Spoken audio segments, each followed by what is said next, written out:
Hi,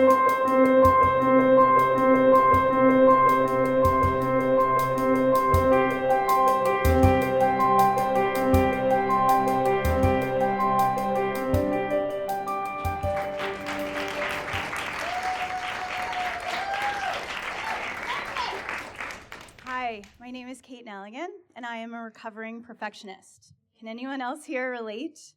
Okay, good. And I say recovering because I literally watched at least 10 TEDTalks in order to be flawless today. But in reality, I'm actually here because of a result of my desires, and this is actually at the very top of my bucket list. So thank you so much for sharing it with me today. I think my initial desire for perfectionism actually started when I was in the second grade. I had moved around a lot as a kid, and so I was behind in reading and writing, and I was put in remedial classes.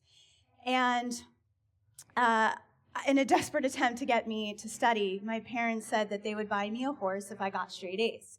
And I loved horses, so I worked really hard to improve my grades. And this is the first time that I learned that if I was perfect, I could get what I wanted. And at a young age, I was made fun of my love for horses. I felt safe around them, and I felt like they didn't judge me.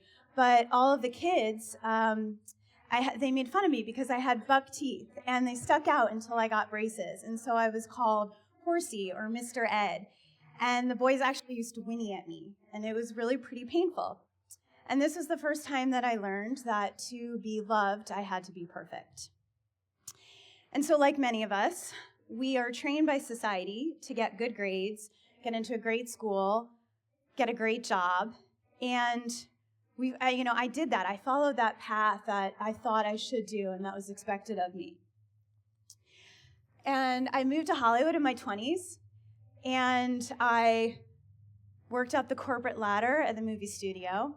I bought my dream car. I went to red carpet premieres and all these celebrity events. I hung out with celebrities, Team Taylor. And I was still deeply unfulfilled, and this feeling that I wasn't enough was still there. And I looked around at my life and realized, how is this possible? I had my dream job. I had what everyone thought would look like as a perfect life, and I didn't want it. Something was wrong. And so I realized that in many ways, there are many other people that are going through this. This is a land of disenchantment. And so there are people that are in the leaders of their field, in film, in radio, in sports. Tom Shadyac and Tess Viglin and John Moffat. They actually all walked away from really high salaries, fame and success, and fans, and they did it all because they wanted a different life. So I looked around and I also realized that this is an epidemic. This is not just a few people. There was a study released this year that actually said that most of the workplace is disengaged and we're losing money because of this. So this made me think, how is this possible? We have success and money and fame, security, all the things we think we would want, and yet we're still unhappy. I wondered, are we really just restless, insatiable egos? There are people living on less than $1 a day that are happy. So I think we can all agree that the American dream is flawed. The pursuit of perfection, I believe, leads to chronic stress and depression. And one of the definitions of desire is actually that it is a feeling accompanied by an unsatisfied state, similar to perfectionism. So I started to ask, is it even possible to have desires and to be happy? I believe that it is, but I believe that it takes a redefinition of desire. This is something that I had to do when I left my cushy job, leapt into the unknown.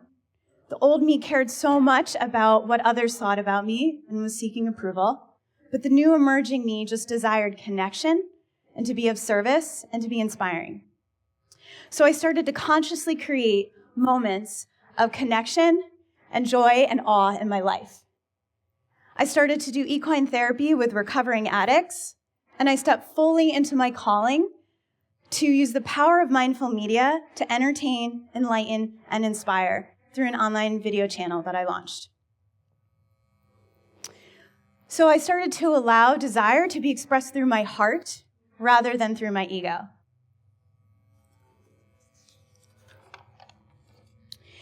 And now I'm surrounded by people that love what they do and love who they are. Every day I get to work with amazing people who are doing things like working towards putting a peace room in every country, working to end the spread of HIV and prejudice, conscious comedians, and empowering life coaches, and solution-driven filmmakers. So every day, my faith in humanity is restored. And I believe that we're self-correcting and that we're headed in the right direction, because this is what I get to see. And there's over 1 million organizations working for the social good. So how can we all live a fulfilling life? I believe the answer lies within 3 areas of focus. The first is to enjoy the climb. So often we focus on the destination and where we're going because we think that's going to provide everything that we need, and we lose sight of all the blessings and the beauty around us. And so what we really need to do is slow down and enjoy every moment, every step of the climb, and push the pause buttons on our life so that we can see the perfection in the process and how we are growing to become better people. As Danielle Delaporte, author of the new book, The Desire Map, says, we need the journey to feel the way we want the destination to feel. Number 2, I think we need to live from the sweet spot of enoughness. So the paradox of desire is that we want something outside of ourselves, but that sends a signal that we are not already complete. And so this creates an insecurity, and from there, we start to take action. But when we take action from a wounded place, we create results that either are unsatisfying or don't last. So as author Janine Roth says, we need to stop the chatter of discontentment and savor what we already have. We need to believe we are enough. I feel that we need to find our own sweet spot of enoughness because it's crucial. For me, that looks like a daily self-acknowledgement and gratitude practice. It may look different for you, but it's really about being able to have a practice that you know you're enough so that you continue to believe in yourself and pursue your dreams. Number 3, we need to practice synergy. This is one of my favorite words. It's what I named my company, Synergy TV Network. And according to Aristotle, he said that one of the definitions of perfection is actually completeness. And to me, that means integration, wholeness, and synergy. And when we practice synergy, we embrace all of the parts of ourselves, including our shadow. So we work to heal our wounds, and we continue to express our light. We know and trust that everything we really desire lies within. We then spend more time focusing on our gifts and sharing our gifts rather than on achieving them. And I believe we need more synergists right now on the planet because we are the ones that are going to create sustainable solutions for our lives and for our futures. So if you focus on these 3 areas, I promise that you can move from the land of disenchantment to a life filled with joy, abundance, and creativity. This is what is happening in my life and many others as these areas are practiced and focused on. So some of you may be wondering if I ever got straight A's. The answer is no, but I'm happy to share that I did manifest a horse. And this is the beautiful Arabian that I lease up here in Malibu, actually.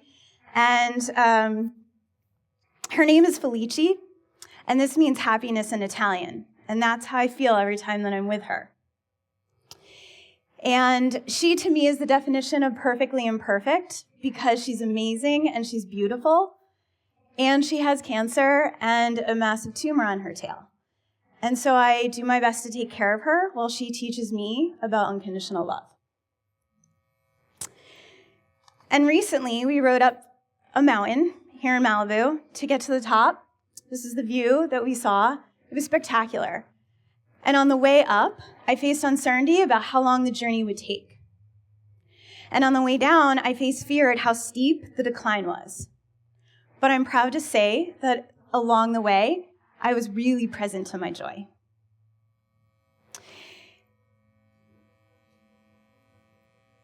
And I believe that the gift in the pursuit of perfection and the redefinition of desire is that we come to know our true selves, that we learn to love, accept, and acknowledge ourselves for the better people we are becoming. And that is my commitment, to be a better, not a perfect version of myself. So please, please believe me when I share that you are all enough. You are enough. You are enough. Remember this when you look in the mirror, and please enjoy your climb. Thank you.